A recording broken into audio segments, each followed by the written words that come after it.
terjadi di sini, kemenangan terjadi di sini.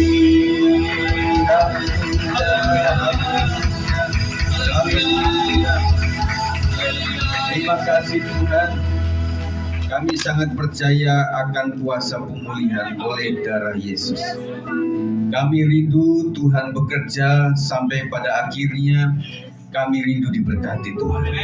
Dengan firman Tuhan, dengan doa-doa, dengan perjamuan kudus hari ini, biarlah memulihkan setiap hati kami. Kami bersyukur dan kami siap untuk mendengarkannya. Sekali lagi dari udara kami hancurkan di dalam nama Yesus, supaya setiap kami boleh dibebaskan pikiran, hati kami, perasaan kami, jiwa kami Tuhan.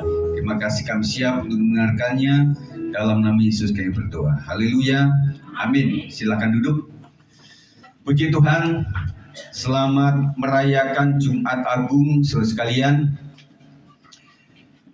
3 hari lagi baru kita merayakan Paskah. Ya. Nah, setelah Paskah kita akan merayakan Pentakosta. Ya, turunnya Roh Kudus dan membuat kita siap selalu. Amin. Puji Tuhan. Siap untuk belajar lagi? Puji Tuhan. Nah, saudara sekalian, kita kebanyakan hitam-hitam bukan sedang berkabung, tetapi kita mensyukuri dan menghayati pengorbanan Tuhan yang luar biasa. Siapa yang merasa bersyukur hari ini, angkat tanganmu. Puji Tuhan. Tepuk tangan buat Tuhan. Haleluya. Kita akan bicara mengenai rela berkorban seperti Kristus. Kerelaan kita harus sampai kepada seperti Yesus Kristus. Saudara sekalian, kita akan baca nanti di dalam Markus 10 ayat 45. Kita akan baca dengan serentak 1, 2, 3. Karena Anak Manusia juga datang bukan untuk dilayani, melainkan untuk melayani dan untuk memberikan nyawanya menjadi tebusan bagi banyak orang. Anak Manusia datang bukan untuk dilayani, melainkan melayani. Nah, prinsip selanjutnya adalah, saudara sekalian, kita belajar tidak di, tetapi me. Setuju? Amin. Tidak cuma diberkati, tetapi memberkati. Tidak cuma dilayani, tetapi melayani. Injil Markus menekankan 2 karya utama Kristus yang menunjukkan kerelaannya dalam berkorban. Yesus mengajarkan bahwa hidup harus bermanfaat atau berguna bagi orang lain dan tidak dipusatkan pada diri sendiri. Ini adalah perjuangan kita, saudara sekalian, supaya kita mau belajar untuk memikirkan orang lain. Amin. Memikirkan, bagi yang suami memikirkan istri, bagi yang istri memikirkan suami. Bagi orang tua mulai memikirkan anak-anak, dan anak-anak mulai memikirkan orang tuanya. Amin, anak-anak. Ya, yang berkata bukan anak-anak.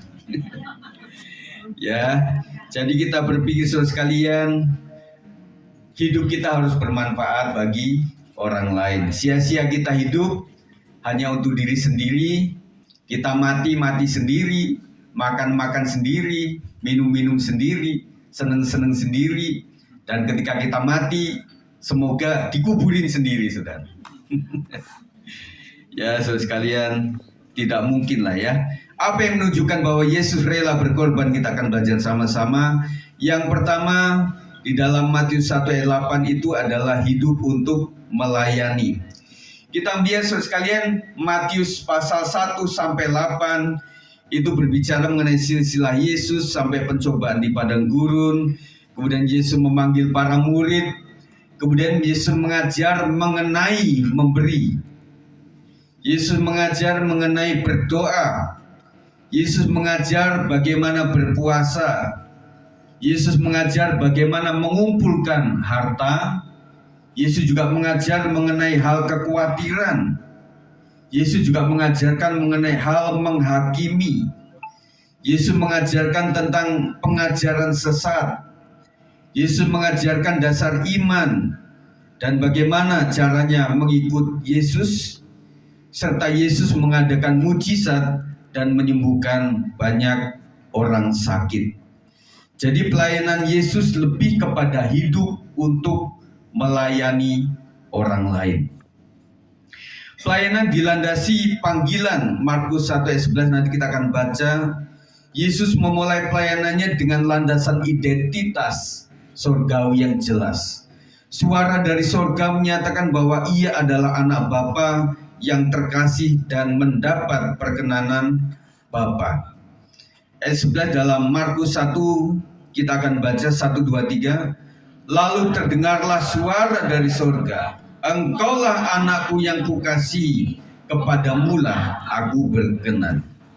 Pelayanan sejati harus dimulai dengan panggilan yang jelas, sehingga dikerjakan dengan kesungguhan dan kerelaan berkorban. Kita ulang, pelayanan sejati harus dimulai dengan panggilan yang jelas. Sehingga dengan itu akan dikerjakan dengan kesungguhan dan kerelaan untuk berkorban. Amin saudara, kita renungkan sama-sama. Ketika orang memiliki panggilan yang jelas dari Tuhan untuk melayani Tuhan, melayani sesama, tentunya akan dilakukan dengan kesungguhan hati. Kesungguhan hati mungkin kebanyakan kita sudah melakukan itu saudara. Tetapi untuk rela berkorban, itu yang harus kita sampai ke situ saudara. Berkorban iya, tetapi sampai hati yang rela, itu kita mesti belajar dari pengorbanan pertama, kedua, ketiga, sampai seterusnya.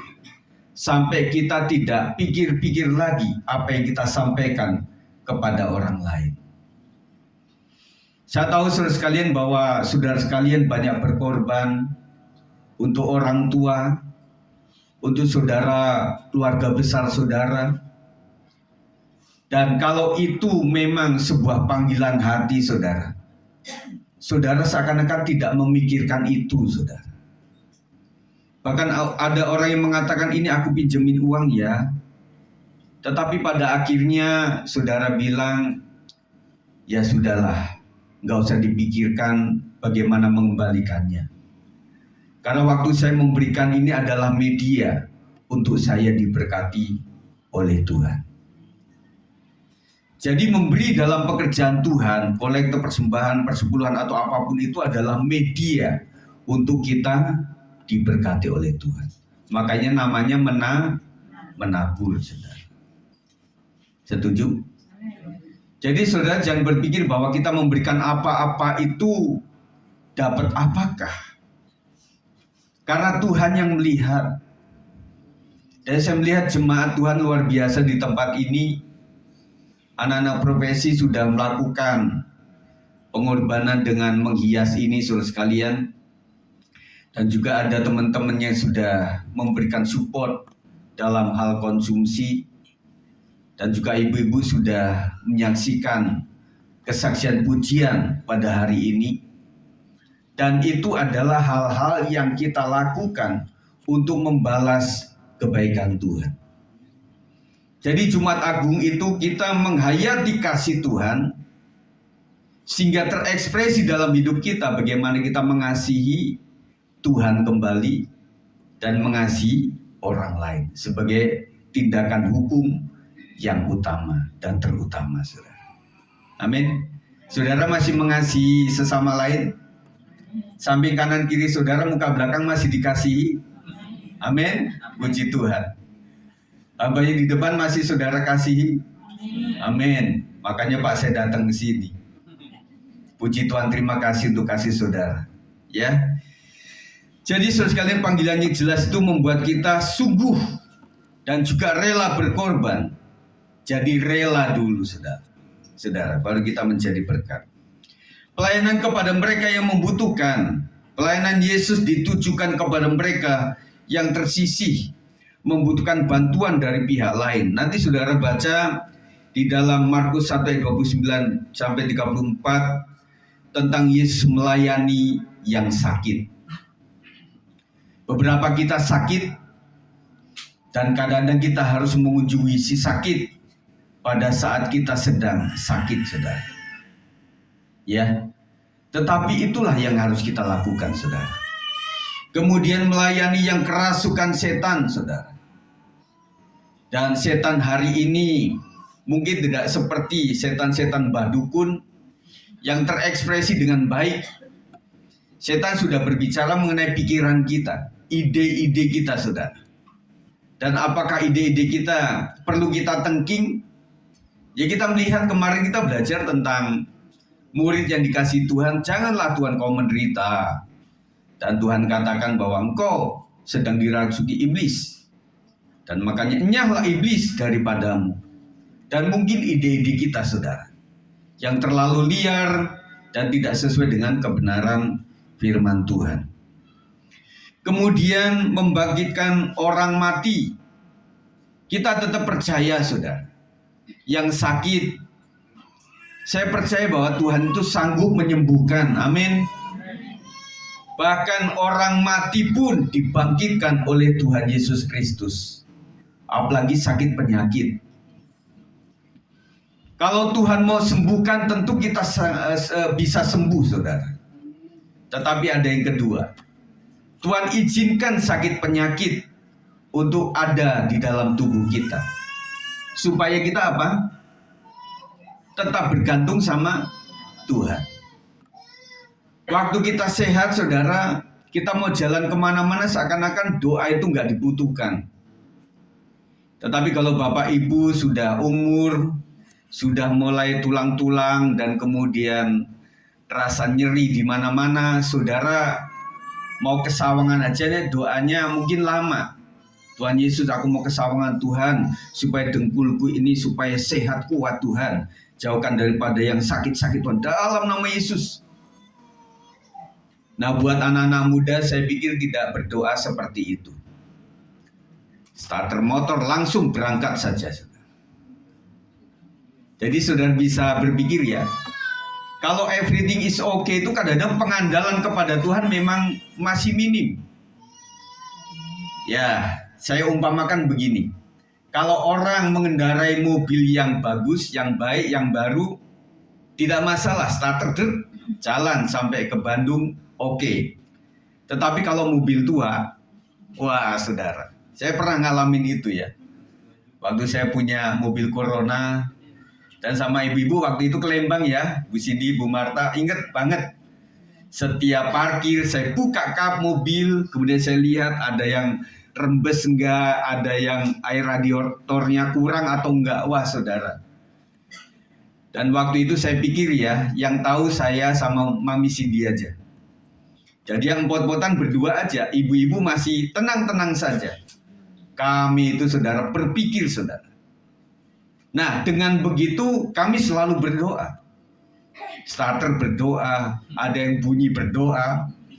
Nah suatu saat ada orang temen yang agak jahil gitu saudara. Waktu agak ngerem, dia kan di belakang, duk gitu, ditendang tucuknya, duk gitu. Ya pikir ini suara apa? Ternyata teman kita itu terbiasa dengan mobil tua. Jadi kalau ada suara itu udah dicari aja saudara, mana gitu saudara. Dan kita paham bahwa sesuatu keadaan yang tidak baik itu membuat kita bergantung penuh kepada Tuhan. Ya. Kemudian Yesus juga memberi makan 5.000 orang. Dalam Markus 6 ayat 30 sampai 43 nanti di rumah Bapak Ibu Saudara membaca ya ayat-ayat ini. Pelayanan disertai dengan kuasa. Kerelaan Yesus melayani juga diteguhkan dengan kuasa yang dimilikinya dalam pelayanan. Yesus berkuasa atas penyakit. Amin. Yesus berkuasa atas setan. Yesus berkuasa atas kematian. Dan Yesus berkuasa atas alam semesta ini. Kita percaya bahwa alam sudah menunjukkan kuasa Tuhan. Dan kemudian tanda-tanda alam sedang membuktikan bahwa hari ini adalah hari-hari yang terakhir. Kita harus siap. Kita harus banyak doa, saudara. Saya mendengar kesaksian dari orang-orang yang berkepercayaan lain kemudian ikut Tuhan, dibaptiskan, yang cukup panjang ceritanya, saudara. Dan kemudian setelah ditanya sama hostnya, kenapa sampai memutuskan itu, ini nggak mudah.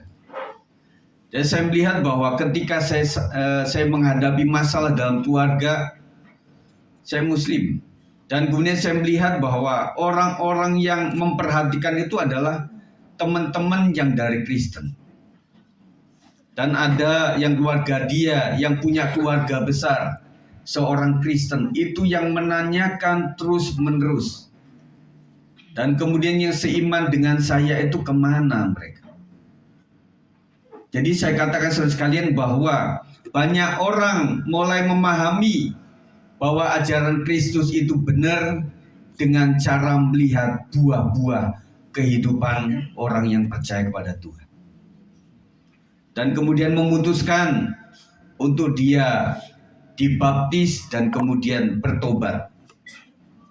Salah satunya adalah saudara Hana yang nyanyi apa itu di TikTok tuh, yang rame itu, saudara.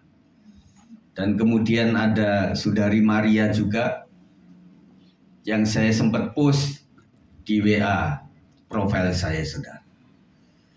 Dan banyak sekali kesaksian-kesaksian yang membuktikan bahwa kasih Kristus itu harus dibuahkan dalam kehidupan kita. Supaya orang mengecap kebaikan Tuhan melalui kehidupan kita yang percaya. Teman-teman yang ada di sekolah yang kebanyakan bukan Kristen, teman-teman yang bekerja yang kebanyakan non-Kristen, kemudian teman-teman pedagang usaha yang kebanyakan yang beli itu adalah orang-orang yang non-Kristen. Bersyukur, saudara. Apa yang kita lakukan itu menjadi sebuah kesaksian. Mereka nggak ngomong, cuma mikir dalam hati. Ini baik amat orang ya. Sudah disakitin tetapi tetap mengasihi. Dan itu adalah cara kita untuk menyaksikan Tuhan Yesus di dalam kehidupan orang yang belum percaya. Yesus berkuasa atas penyakit, setan, kematian, alam semesta. Pelayanan kita juga harus disertai Roh Kudus sehingga akan menyatakan kuasanya. Harus disertai oleh Roh Kudus sehingga menyatakan kuasa Allah yang luar biasa. Apa yang menunjukkan bahwa Yesus rela berkorban yang kedua adalah hidup untuk memberikan nyawanya. Pasal 9 ayat 16 berkisah tentang itu, saudara. Hidup melayani seakan-akan untuk memberikan nyawa karena selalu berhadapan dengan para pembenci Yesus, yaitu para ahli keagama dan juga masyarakat yang tidak memahami konsep Mesias. Begitu luar biasa tantangan Yesus untuk menghadapi ini semuanya. Jadi apapun yang dia lakukan selalu seakan-akan setor nyawa.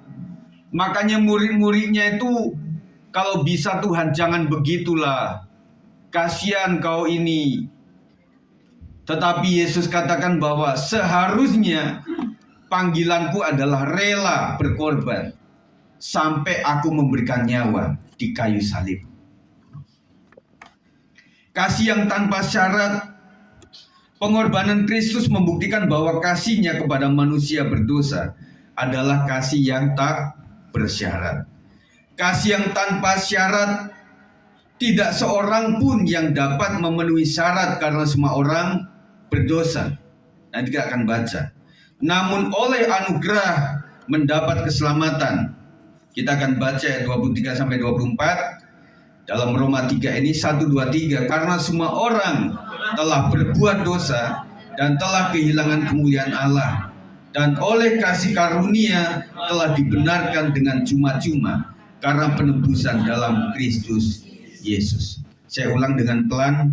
Karena semua kita orang yang telah berbuat berdosa, lahir dari seorang ibu yang sudah berdosa, sehingga kita lahir sebagai anak yang sudah dewasa sekarang, memiliki bibit-bibit tentang dosa, saudara. Dan telah kehilangan kemuliaan Allah. 24, dan oleh kasih karunia telah dibenarkan dengan cuma-cuma karena penebusan dalam Kristus Yesus. Kasih yang dibuktikan Yesus menyatakan tidak ada kasih yang lebih besar dari kasih seorang yang memberikan nyawa bagi sahabatnya. Ayat 13 dalam Yohanes 15, 1, 2, 3. Tidak ada kasih yang lebih besar daripada kasih seorang yang memberikan nyawanya untuk sahabatnya. Memberikan nyawa, saudara. Kasih yang dibuktikan Yesus bukan hanya mengajar, melainkan meneladankan pengorbanan itu dengan tindakan nyata. Ia memberikan nyawanya. Amin, saudara. Dan kita sedang peringati pada Jumat Agung ini kasih yang terbesar, yang dalam Roma 5 ayat 8 dinyatakan bahwa Yesus mati buat kita, bukan karena kita baik dan berkenan, melainkan saat kita masih berdosa. Roma 5 ayat 8, 1, 2, 3. Akan tetapi Allah menunjukkan kasih-Nya kepada kita oleh karena Kristus telah mati untuk kita ketika kita masih berdosa. Amin. Waktu saya sedang berdosa, Yesus hadir untuk menebus segala dosa saya. Bukankah ini kasih karunia? Ibu-ibu, bapak-bapak, saudara yang dikasihi oleh Tuhan. Ini kasih karunia.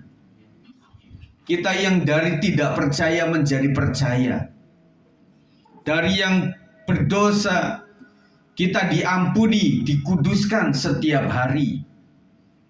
Makanya dalam menerima perjamuan kudus kita selalu minta ampun kepada Tuhan. Ampuni segala salah dan dosaku, Tuhan. Setiap kali saya berdoa, saya katakan, Tuhan Yesus, ampuni dosa pikiranku, dosa perkataanku dan perbuatanku yang tidak berkenan di mata Tuhan. Itu selalu saya nyatakan di hadapan Tuhan. Aku bukanlah apa-apa. Aku bukanlah siapa-siapa, saudara. Kalau aku sampai di dudukan ini oleh karena Tuhan saja. Kalau ibu bapak dan saudara-saudara sampai di tahap ini, itu adalah anugerah Tuhan. Apa yang harus kita lakukan? Bersyukur kepada Tuhan, menyembah Tuhan, berdoa kepada Tuhan. Amin. Berdoa senantiasa kepada Tuhan. Kasih yang terbesar adalah ketika kasih dan pengampunannya lebih besar daripada kesalahan kita. Dosa kita dibuang ke tubir laut, saudara. Amin. Tuhan itu yang tidak bisa dilakukan seperti manusia. Maksud saya, Tuhan itu bisa melupakan dosa. Kalau sudah lupa, benar-benar lupa dalam artian kemaha dahsyatan Tuhan itu sanggup untuk melupakan dosa kita. Beda dengan manusia. Kita masih mengingat kesalahan orang lain. Karena kita adalah keturunan orang yang berdosa. Dan kita mohon kekuatan Tuhan untuk bisa mengampuni satu dengan yang lain. Mari saudara sekalian memiliki hati yang rela berkorban seperti Yesus, yang rela hidup melayani, yang rela berkorban dalam melayani seakan-akan setor nyawa. Jadi rela hidup untuk melayani dan rela berkorban dalam melayani seakan-akan kita setor nyawa. Dan membuat pelayanan kita luar biasa. Nah, di dalam Jumat Agung ini kita akan merasakan kembali menghayati bagaimana cuplikan tentang kisah Yesus. Di momen-momen dia harus disalibkan melalui tayangan singkat saudara sekalian, supaya kita bisa melihat bagaimana Tuhan sudah berkorban untuk kita. Sembari pemain musik bisa ke depan.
Saudara sekalian, kita merenungkan bagaimana kisah Tuhan Yesus Kristus. Kita naikkan pujian ini, meskipun tak kulihat tangan yang terpaku, meskipun tak kulihat kaki yang terpaku, meskipun tak kulihat mahkota durinya, namun ku percaya Yesus Tuhan penebusku. Meskipun tak kulihat tangan yang terpaku, meskipun tak kulihat kaki yang terpaku, meskipun tak kulihat mahkota durinya, namun ku percaya Yesus Tuhan penebusku.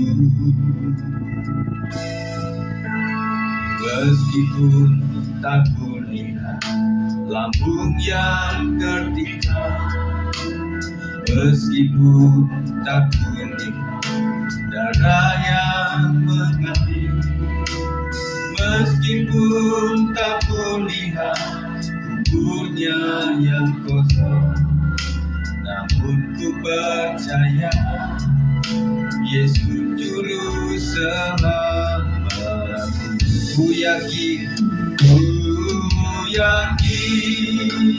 Dia menebus dosaku. Ku yakin Dia berkuasa. Ku jadi miliknya. Dia hidup dalamku. Yesus juru selamatku. Ku yakin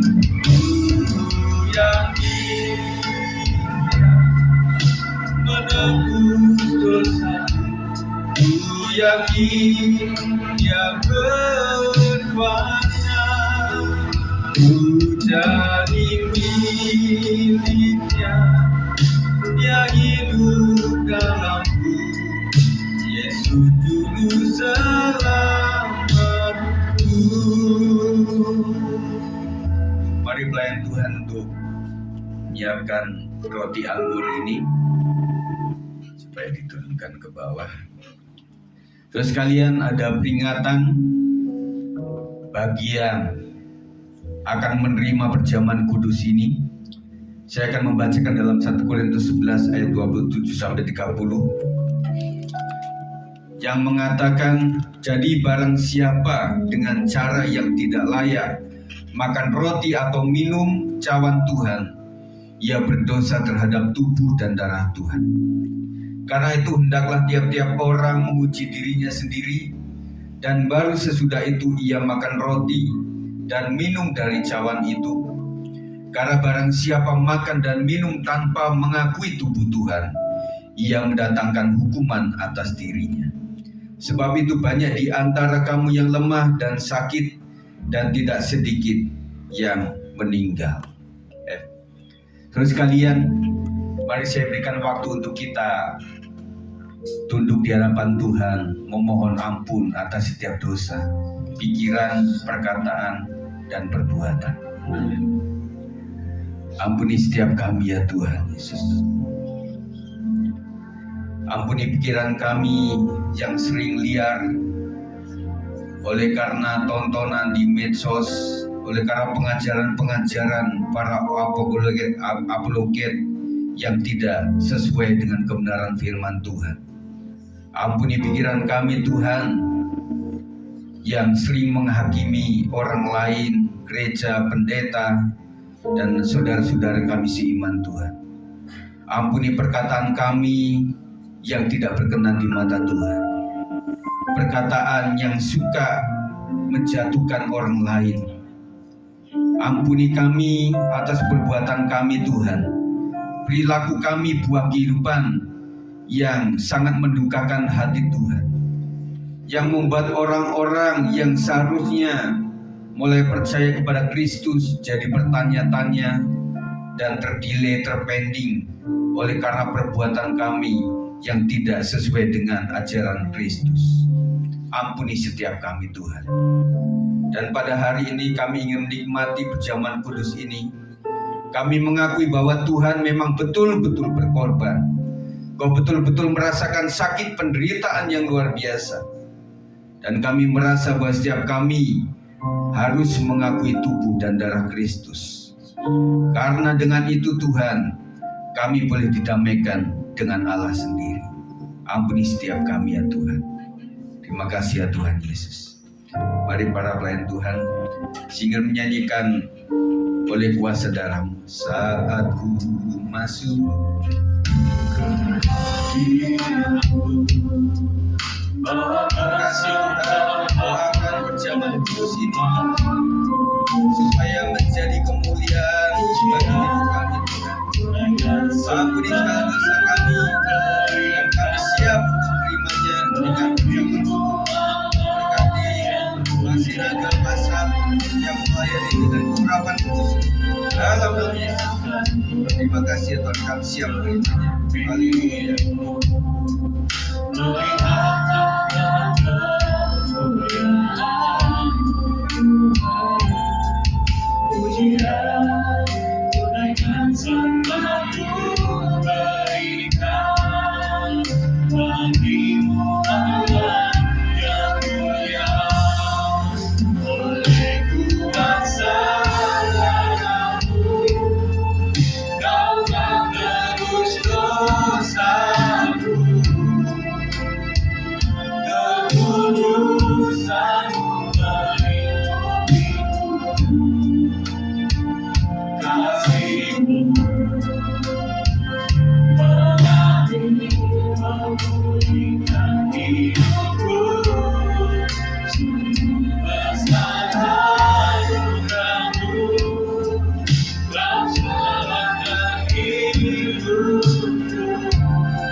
terus bersatu, ketulusanmu melindungi, kasihmu mengalir melingkar hidupku.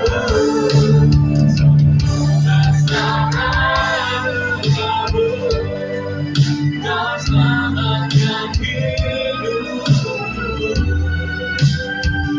Ku menjadi anak yang baru oleh kuasa darahmu, oleh kuasa darahmu. Mari angkat roti di tangan kanan kita.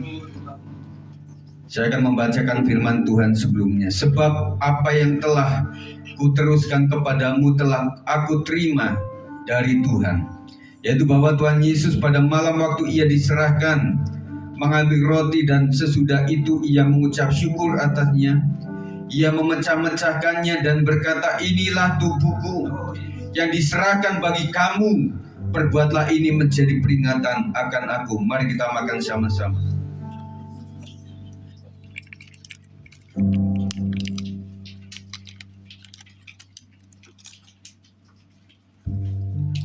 Terima kasih Tuhan Yesus.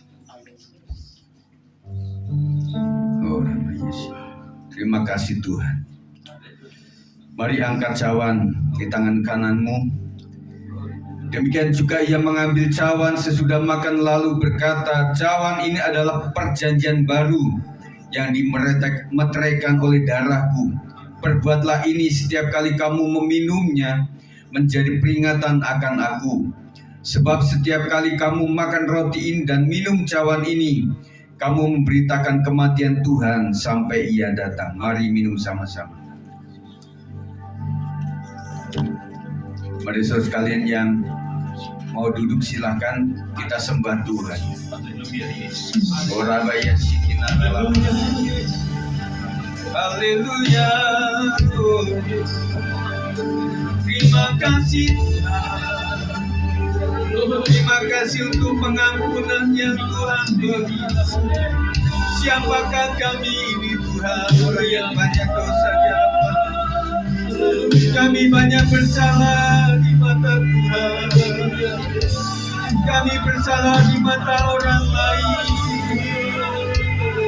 Apa yang kami lakukan sering berdosa di hadapan-Mu Tuhan. Kami bersyukur Tuhan. Mari ucapkan syukur di hadapan Tuhan. Surabaya sikina dalam namanya Sakarabaya. Kiranya kurapan Tuhan turun ke atasku dalam nama Yesus, mengalir atas setiap kami Tuhan. Terima kasih Kau telah berkorban untuk kami. Terima kasih. Terima kasih Tuhan. Terima kasih Yesus. Terima kasih Bapa yang baik. Terima kasih. Terima kasih Tuhan. Haleluya. Terima kasih Yesus. Mari katakan ini. Kau terbesar dalam hidupku, pengorbananmu yang selamatkanku. Engkaulah harta yang tak ternilai, yang ku miliki dan ku hargai. Yesus Engkau bukan, Yesus Engkau, Yesus Engkau bukan. Sekali lagi Yesus Engkau bukan, Yesus Engkau bukan bumi. Saudara tetap angkat tangan di hadapan Tuhan. Tuhan Yesus, Kau melihat setiap ucapan syukur kami. Kau melihat setiap doa pengampunan kami Tuhan. Kami membutuhkan diampuni oleh Tuhan setiap hari. Dan Kau melihat yang sakit, dalam nama Yesus Tuhan sembuhkan. Yang menderita Tuhan pulihkan, supaya mereka boleh mendapat mujizat daripada Tuhan. Dan kalaupun Tuhan memberikan izin mereka untuk menderita, kami percaya ada maksud Tuhan di balik semuanya. Kami percaya Tuhan di dalam nama Yesus ada kekuatan yang senantiasa menyertai kami. Kami percaya Engkaulah Immanuel di segala musim kehidupan kami Tuhan. Kami percaya di saat kami sakit, di saat kami sehat, di saat kami ada duit maupun tidak ada Tuhan, Kau selalu menyertai setiap kami Tuhan. Justru dalam penderitaan kami, kelemahan kami, mujizat Tuhan semakin nyata dalam hidup kami. Berkati semua anak-anak Tuhan, berkati pendidikan para siswa pelajar, berkati pekerjaan usaha, berkati kesehatan mereka, supaya badan mereka sehat, jiwa mereka tetap gembira, dan roh mereka kuat, terutama untuk melayani pekerjaan Tuhan dengan penuh kerelaan dan pengorbanan. Kiranya roh Tuhan melalui pengajaran tentang Yesus yang rela berkorban menginspirasi kami supaya kami memiliki hati yang rela berkorban. Terima kasih ya Tuhan, biarlah melalui perjamuan kudus juga kami boleh dipulihkan dan diberkati oleh Tuhan. Kiranya berkat Tuhan melimpah atas kita, berkati dalam nama Bapa, Anak dan Roh Kudus, memberkati kita hari ini dan seterusnya. Tuhan memberkati kita. Yang percaya katakan amin. Silakan duduk kembali. Kita akan mendengarkan kesaksian dari keluarga Bapak Bilman. Siapa? Ya silakan sebelum kita kepada pengumuman nanti.